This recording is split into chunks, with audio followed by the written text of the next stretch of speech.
할렐루야. 오늘은 종료주일입니다. 종료주일은 고난주간의 첫 번째 날이에요. 종료주일은 예수님께서 예루살렘에 입성하셨을 때 유대인들이 손에 종려나무 가지를 들고 흔들며 호산나를 외친 데서 유래되었습니다. 호산나는 무슨 뜻입니까? 호산나는 강구하옵나니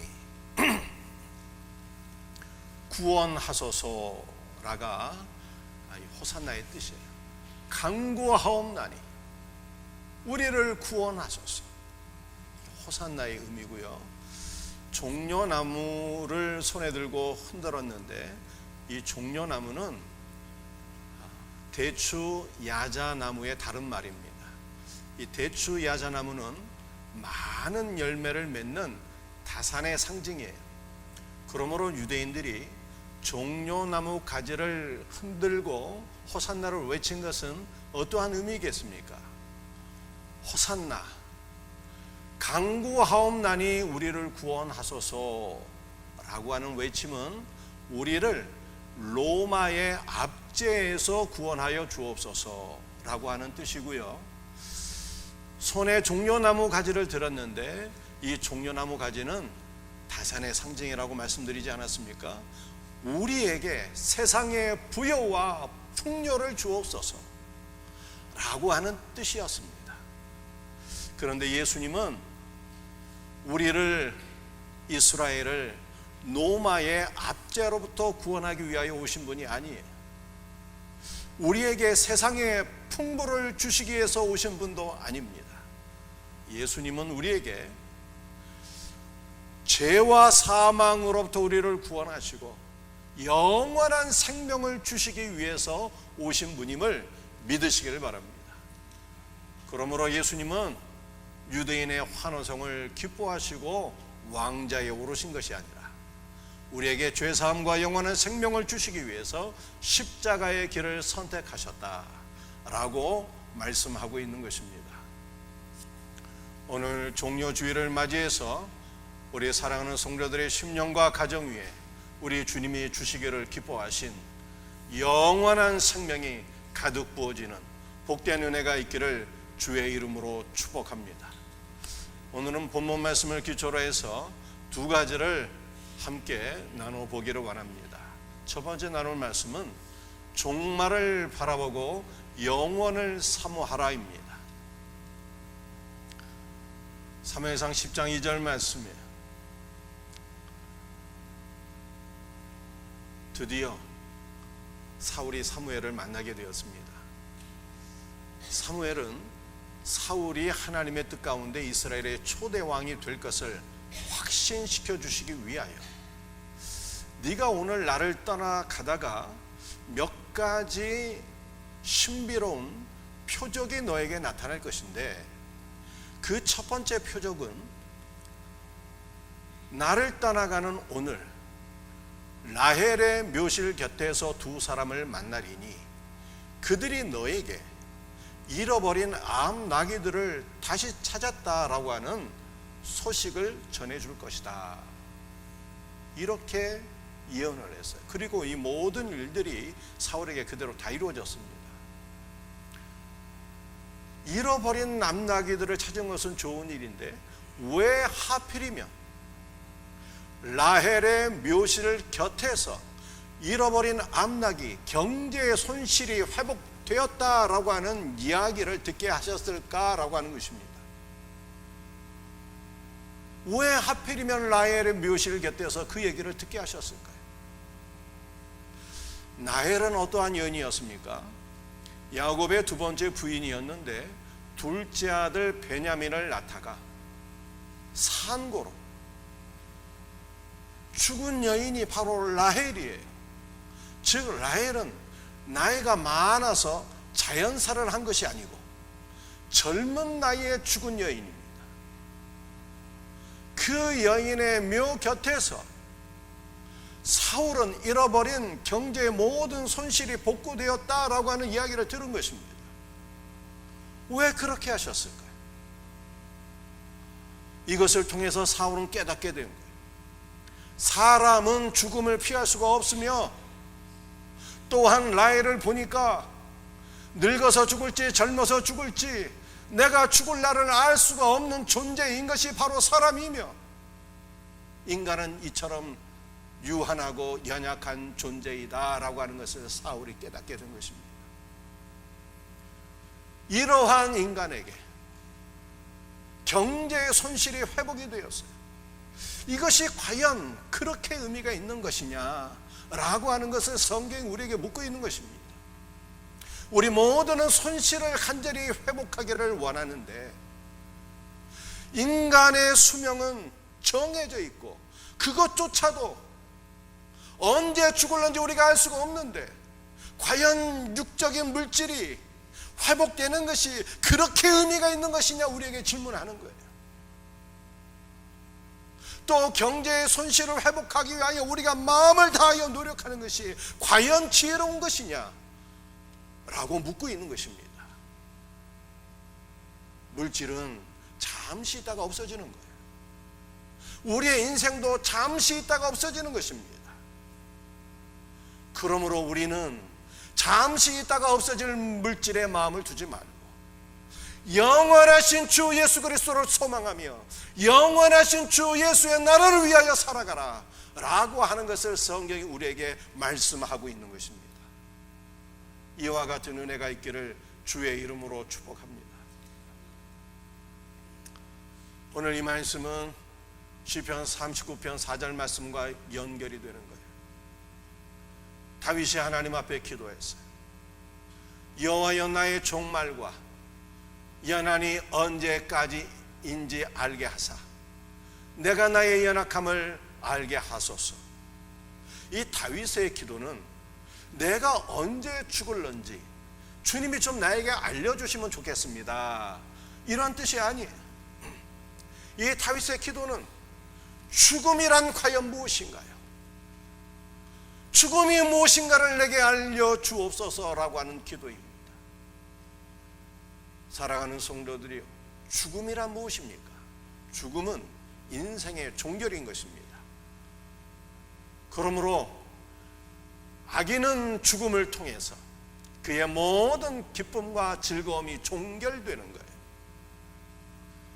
반면에 의인은 죽음을 통해서 모든 슬픔과 고난의 삶이 종결되는 것입니다. 그런데 죽음은 단순한 종결이 아니라 새로운 시작인 것입니다. 그러므로 악인은 죽음을 통해서 모든 기쁨과 즐거움이 종결되고 영원한 형벌이 시작되는 것입니다.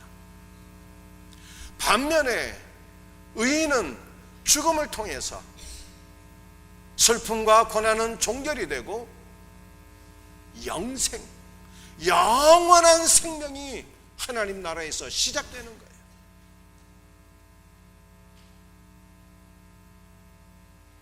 다윗은 이 놀라운 은혜를 나에게 알게 하옵소서라고 간구한 것입니다. 그는 또한 간구하기를 나의 연한이 언제까지인지를 알게 하사라고 구했는데, 이것은 나의 연한, 나의 수명이 얼마나 될 것인가를 내게 알려주옵소서, 이런 뜻이 아니에요. 이 말씀의 의미는 나의 연한의 끝이 있다는 것을 내게 알게 하옵소서라고 하는 뜻이에요. 나의 연한의 끝, 나의 수명의 끝이 정해져 있으며 이것이 있다는 것을 나로 하여금 알게 하옵소서라고 하는 의미인 것입니다. 이제까지의 제 경험을 보니까 정해진 날이 있으면 그 날은요 매우 신속하게 우리에게 다가오더라.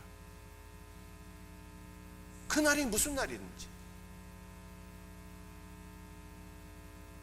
잔칫날이든지 무슨 날이든지 날이 정해져 있으면은 그 날은요 눈 깜짝하면 그냥 다가오더라. 그런데 성경은 무엇이 정해져 있다는 것입니까?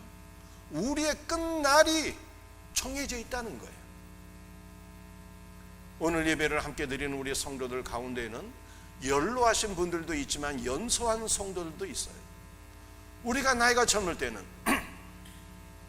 착각합니다. 천년 만년 살 것으로 착각해요. 그런데 성경은 우리의 연한, 우리의 마지막 날이 정해져 있다는 것입니다.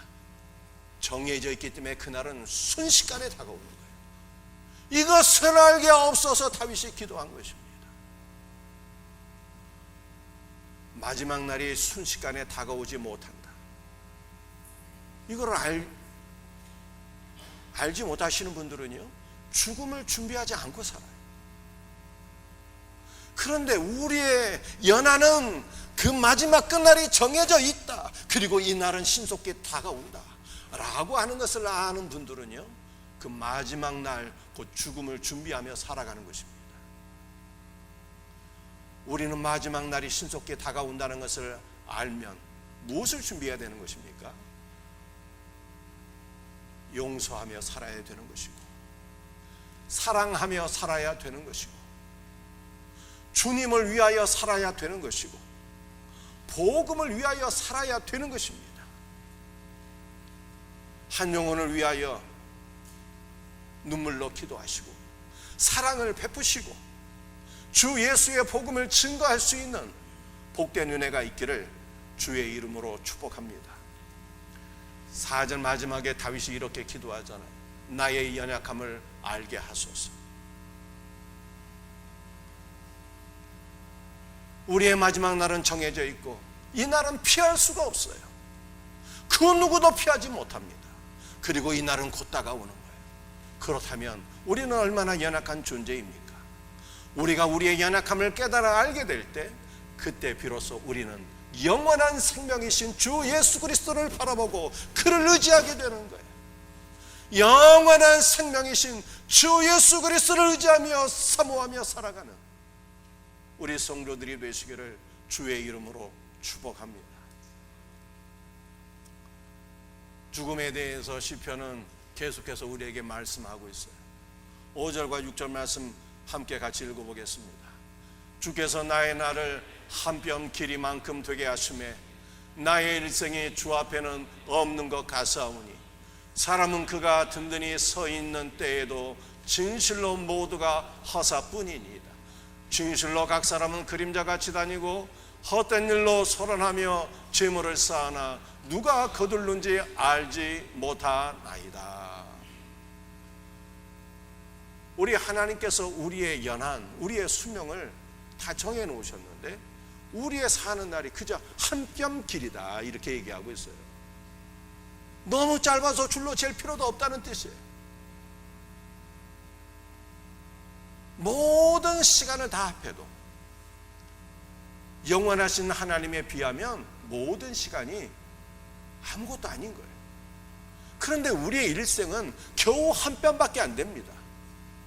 이 한 뼘밖에 안 되는 우리의 일생을 영원 그 자체이신 하나님 앞에 펼쳐놓으면 마치 없는 것 같다 이 뜻이에요. 우리의 인생이 든든히 서 있을지라도 하나님 앞에는 허사라는 거, 허사라고 하는 것은 수증기라는 뜻입니다. 잠시 있다가 없어지는 수증기래요. 여러분들, 우리가 든든히 서 있다라고 하는 것이 무슨 뜻입니까? 나이가 젊고 건강하고 형통하고 성공 카드를 달리고 그럴지라도 우리의 일생은 하나님 보시기에 허사, 수증기다 라고 말씀하고 있는 것입니다. 각 사람이 재물을 쌓기 위해서 분주하게 노력하는데 많은 재물을 쌓아놓는 것도 헛되다 이렇게 말씀하고 있어요. 왜 그렇습니까? 우리가 죽을 때 우리가 쌓아놓은 재물을 가져갈 수 있는 것도 아니고 우리가 쌓아놓은 재물을 대부분 자녀들이 상속받게 되는데 자녀들이 부모의 재산을 상속받게 된 이후에 그것을 지킬 수 있을런지 지키지 못할는지 알 수가 없고 또 자녀들이 그것을 가지고 선한 일에 사용할지 악한 일에 사용할지 알 수가 없기 때문에 이 모든 것이 헛되다라고 말씀하고 있는 것입니다.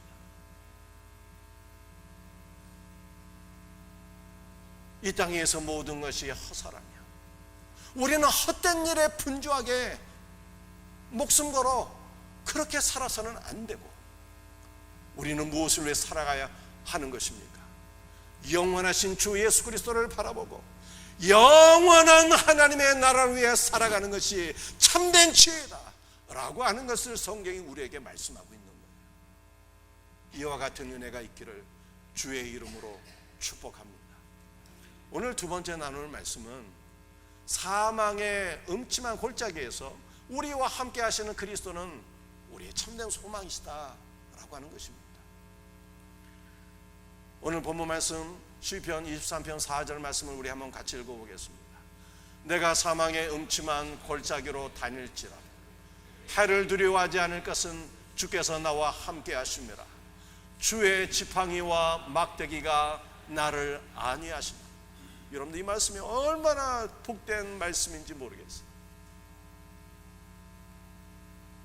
하나님께서는 정말 우리의 삶을 좀 넓고 평탄한 길로 인도하시면 참 좋겠는데, 때로는 우리가 원하지 않는 사망의 음침한 골짜기로 인도하실 때가 있다는 뜻입니다. 하나님 아버지는 우리를 사랑하시잖아요. 우리는 주님의 사랑받는 자녀들입니다. 그런데 왜 우리의 삶을 좀 넓고 형통한 길로 인도하지 않으시고 우리가 원치 않는 사망의 음침한 골짜기로 통과하게 하시는 것입니까? 사망의 음침한 골짜기란 과연 무엇일까요? 우리의 삶에 너무나도 극심한 환난이 임해서 더 이상 살고 싶은 생각이 없는 거예요. 살 수 있는 길이 있다 할지라도 더 이상 살기를 원하지 않는 그 상태가 바로 사망의 음침한 골짜기 한가운데를 들어가는 거예요. 혹시 여러분 가운데 이러한 분들 있지 않습니까? 그런데 하나님께서는 왜 우리로 하여금 이렇게 사망의 음침한 골짜기 한가운데를 지나가게 하시냐 이 말이에요. 그 이유는 그때가 바로 우리와 함께 하시는 주 예수 그리스도의 크고 놀라운 은혜를 경험할 수 있는 가장 결정적인 찬스가 되기 때문입니다. 창세기 15장 말씀을 보게 되면 아브라함이 두려워했어요. 아브라함이 두려워한 이유는 요즘 우리가 생각할 때는 이해가 되지 않는 그러한 두려움이었어요. 왜냐하면 아브라함은 아들이 없어서 두려워했거든요. 오늘날에는 많은 젊은이들이 일부러 아이를 안 낳기도 하잖아요. 그러나 고대 세계에는 아들이 없는 것은 더 이상 소망이 없는 거예요. 가장 크고 두려움이었어요. 아브라함이 느끼는 두려움은요, 마치 사망의 골짜기 한가운데를 통과할 때 경험하는 그런 두려움이었어요. 그런 아브라함에게 여호와께서 나타나셔서 말씀하셨습니다. 아브라함아, 두려워하지 말라. 나는 너의 방패요 너의 지극한 상급이니라 라고 말씀하셨어요. 아브라함이 두려워할 때 오히려 주님의 가장 큰 은혜를 누리게 되었다라고 하는 뜻입니다. 고린도후서 12장 말씀을 보게 되면 사도 바울은 주 예수의 복음을 증거하는 일에 너무나도 큰 방해가 되는 육체의 가시가 제거될 수 있도록 주님께 3번이나 간절히 기도했어요. 그런데 주님께서 그때 사도 바울에게 말씀하셨습니다. 뭐라고 말씀하셨습니까? 사울아, 내 은혜가 내게 족하도다 라고 말씀하셨어요. 여러분들, 이것은 예수님께서 사울이 원하는 육체의 가시를 제거해 주셨다는 뜻입니까? 제거해 주지 않으셨다는 뜻입니까?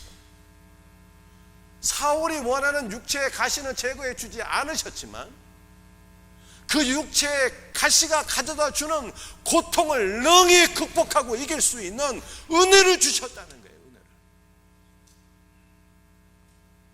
여러분들, 우리는 은혜라는 말을 많이 사용하지 않습니까? 은혜를 사모하자, 은혜 받았다, 뭐 이런 말 많이 사용하잖아요. 그런데 우리가 은혜라고 하는 뜻이 무슨 뜻인가 라고 하는 것을 좀 알고 사용해야 되겠습니다. 은혜라고 하는 단어는요, 선물이라고 하는 뜻이에요. 선물. 값없이 주시는 선물이 은혜. 예수님께서 사울에게 은혜를 주셨는데 그것은 최고의 선물을 주셨다는 뜻입니다. 예수님께서 사울에게 주신 최고의 선물은 다른 것이 아니라 예수 그리스도, 바로 자신이었어요. 진실로 예수님은 사도 바울과 우리에게 최고의 선물을 주셨는데 그것은 우리가 모든 고난을 이길 수 있는 최고의 선물이신 주 예수 그리스도를 우리에게 주셨다는 뜻입니다.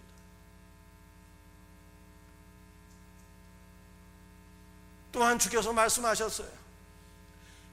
이는 내 능력이 약한 데서 온전하여 침이라.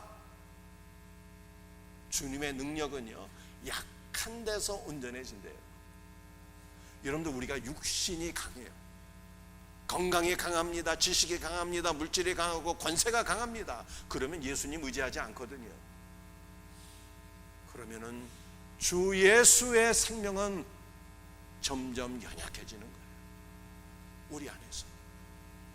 그런데 우리 육체가 약합니다. 건강도 약하고 지식도 약하고 물질도 약하고 권세도 점점 연약해져요. 그러면 주 예수를 더욱더 간절히 의지하는 거예요. 그러면 우리 안에 그리스도의 은혜와 능력은 점점 강력해진다 라고 하는 뜻입니다. 내 능력이 약한 데서 온전하여 짐이라 라고 말씀하신 이후에 바울의 기도는 완전히 바뀌어졌어요. 어떻게 바뀌어지게 되었을까요?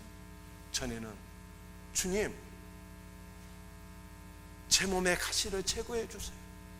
육체의 질병을 제거해 주세요. 제 삶의 고난을 제거해 주시길 바랍니다. 그러면 제가 더욱더 그리스도를 위해서 살 수 있지 않겠습니까?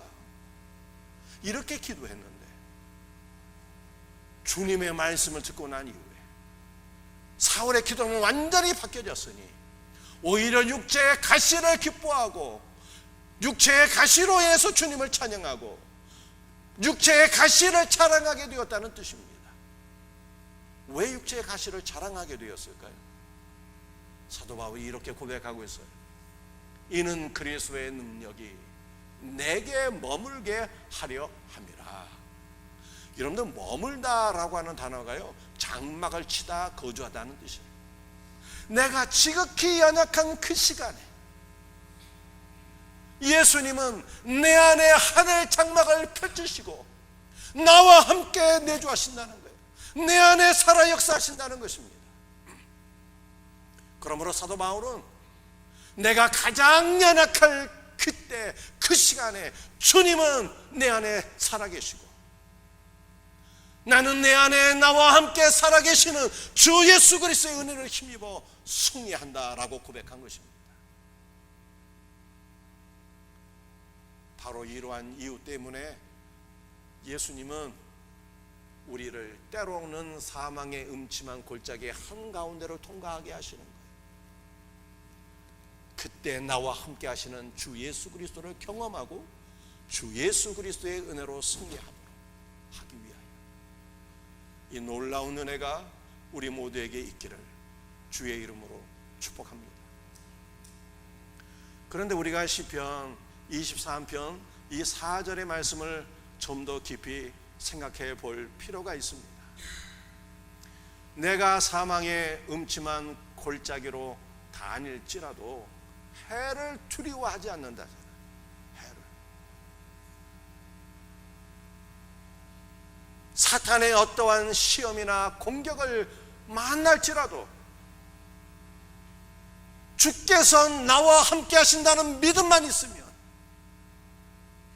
그 어떠한 사탄의 위협이나 공격도 죽음의 그늘에 불과하다라고 하는 뜻이에요. 여러분들, 이 사망의 음침한이라고 하는 단어가 죽음의 그늘이라는 뜻이에요. 팔레스타인에서 그늘이 무슨 위협이 되겠습니까? 우리가 성지 순례를 가보게 되면요, 팔레스타인, 이스라엘에서 뭐가 제일 좋은가 하면은 그늘진 곳이 제일 좋아요. 너무너무 무더운데 그늘진 곳만 있으면은 갑자기 서늘해지는 거예요. 서늘해져요. 그늘은 결코 위협이 될 수가 없는 거예요. 사망의 음침한 골짜기에서 그 어떤 사탄의 위협이나 공격이나 시험을 만날지라도 그것은 그늘에 불과하다는 거예요. 왜냐하면 주님이 나와 함께 하시니 그 무엇도 두렵지 않다는 것입니다. 그러므로 사탄의 어떠한 공격이 있을지라도 나와 함께 하시는 예수 그리스도를 바라보면서 믿음의 길에 나는 담대히 전진하리라 라고 말씀하고 있는 거예요. 이 크고 놀라운 은혜가 우리에게 함께 하시기를 주의 이름으로 축복합니다. 그런데 다윗은 시편 23편에서 사망의 음침한 골짜기로 다닐지라도 해를 두려워하지 않는 또 하나의 이유를 말씀하고 있어요.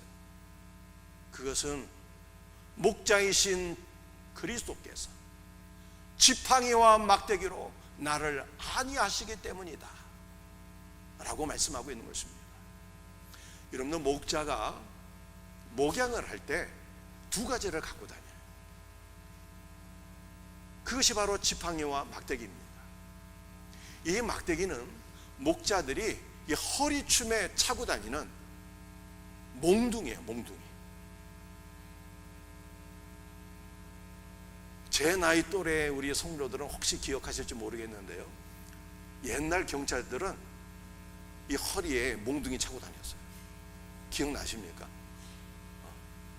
그런 거예요. 그런 거. 이 몽둥이의 역할은 무엇인가 하면은 양을 목양할 때 사나운 일이나 곰이나 사자가 양들을 삼키려고 다가올 때 이 몽둥이로 물리치는 거예요. 몽둥이로 맹수를 물리치고 양들을 보호하는 것입니다. 목자는 지팡이를 갖고 다녔는데요, 이 지팡이의 용도는 무엇이었을까요?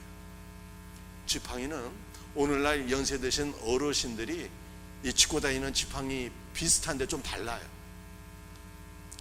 이 지팡이의 한쪽 끝은 지금 어르신들이 짚고 다니는 지팡이처럼 이렇게 구부러져 있어요.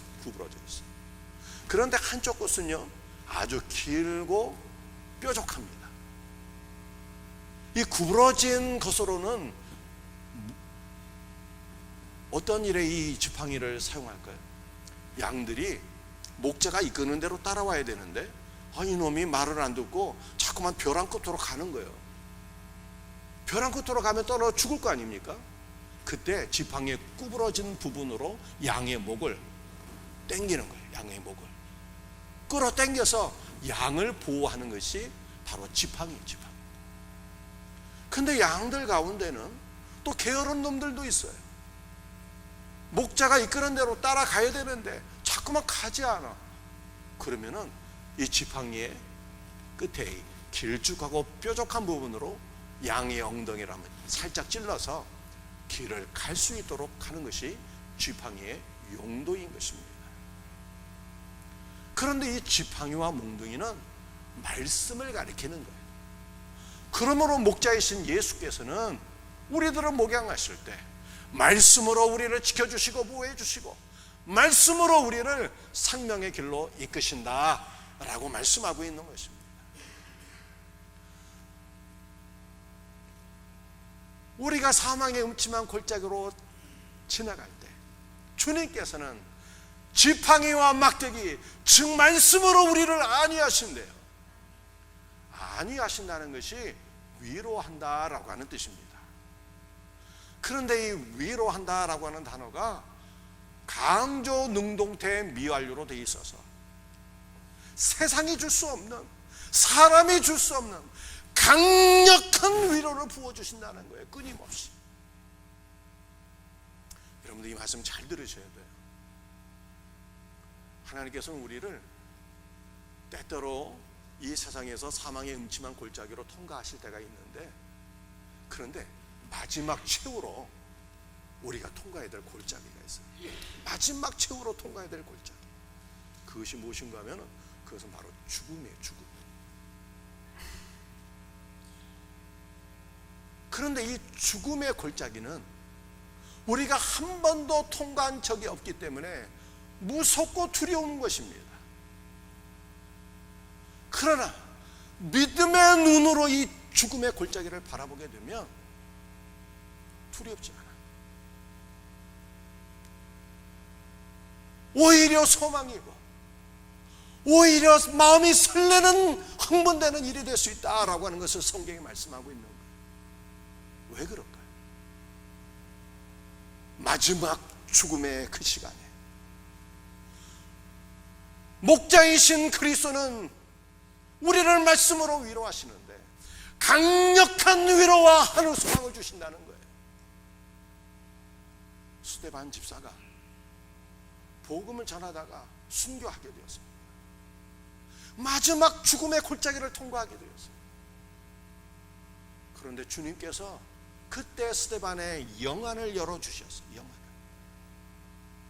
스데반이 눈을 들어 하늘을 보니까 하늘이 열리고 예수님께서 보좌 우편에 서서 스데반아 어서 오너라 하며 그를 환영하고 있는 모습을 보게 되었어요.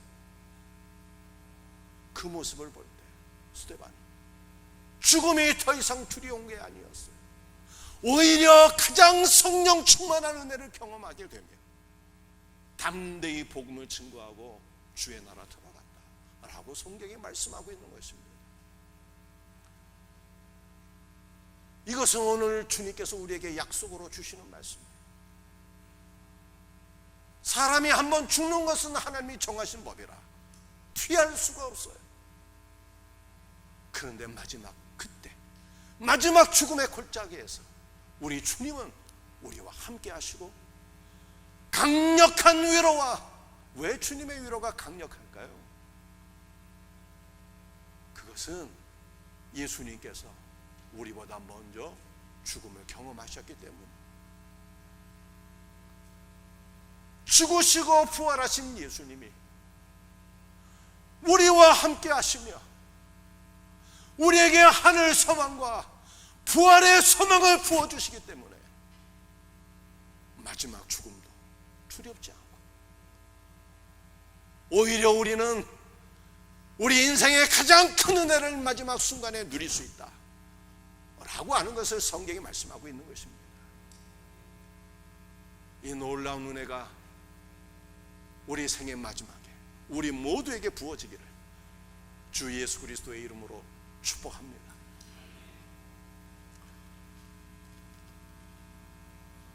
시편 44편 25절 말씀입니다.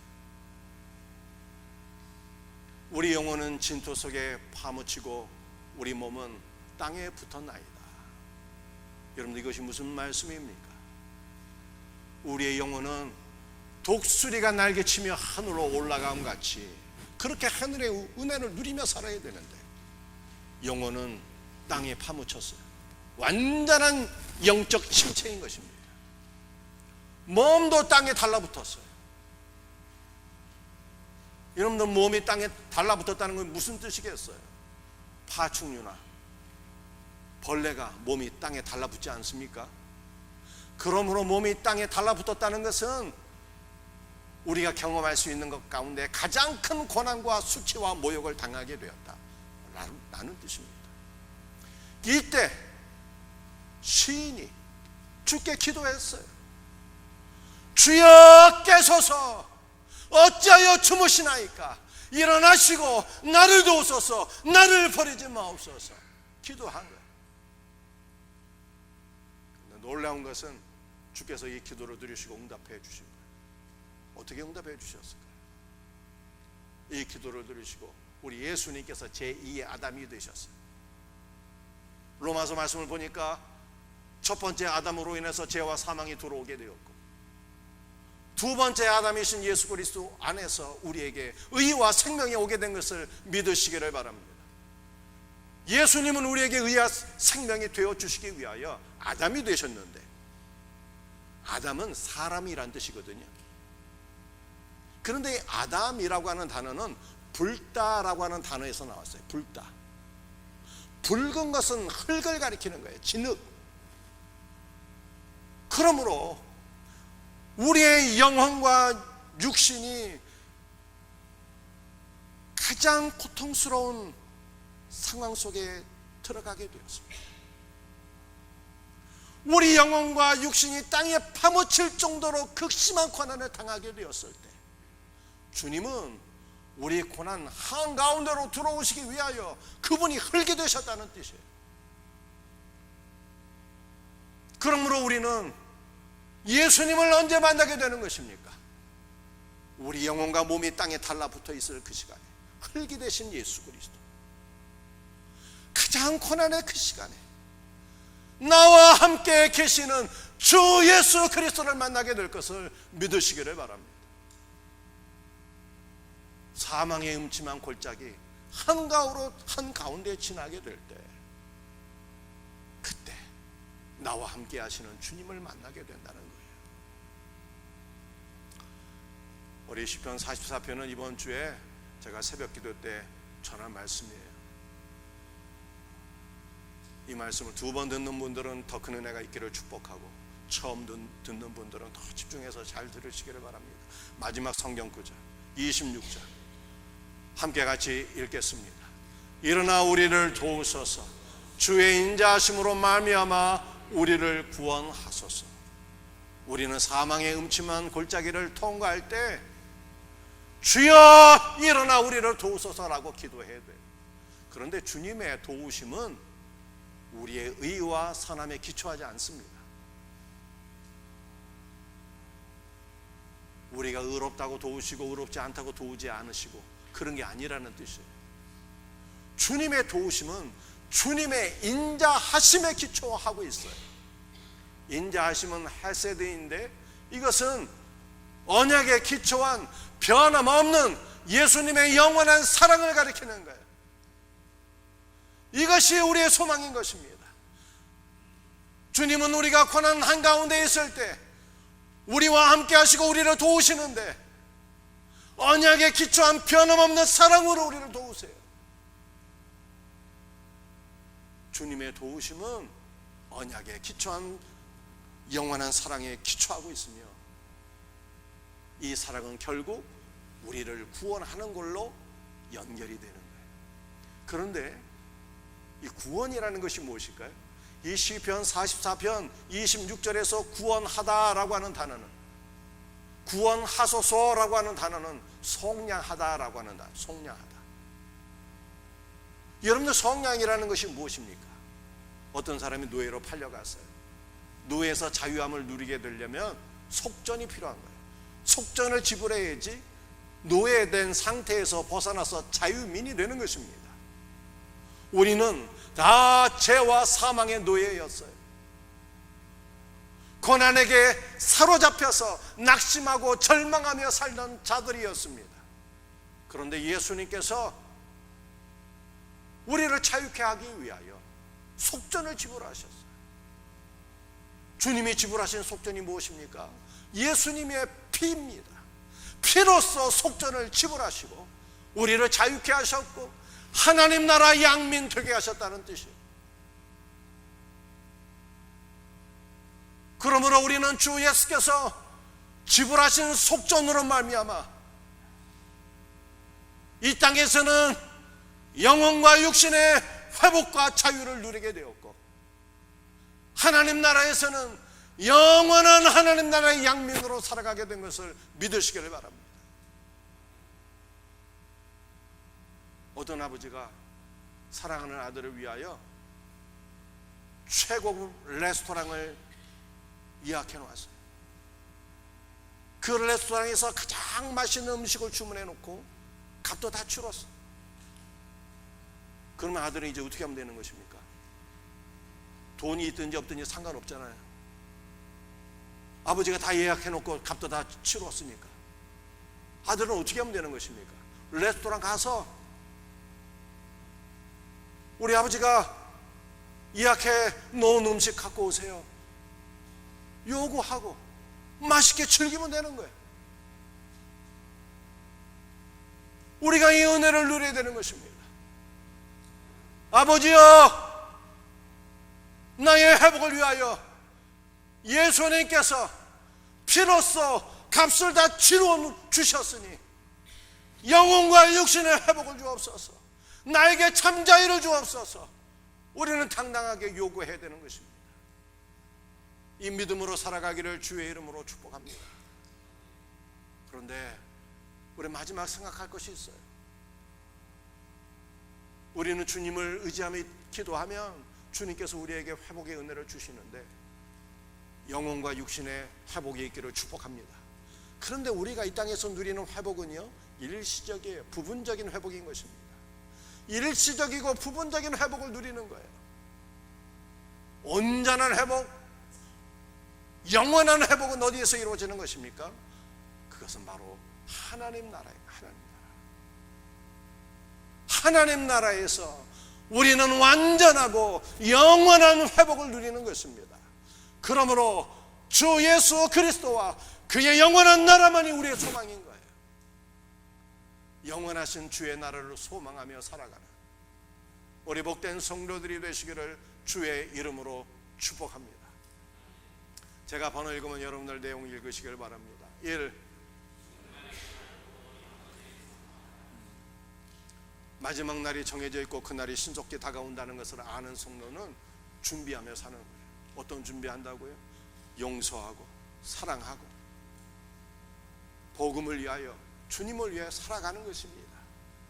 2.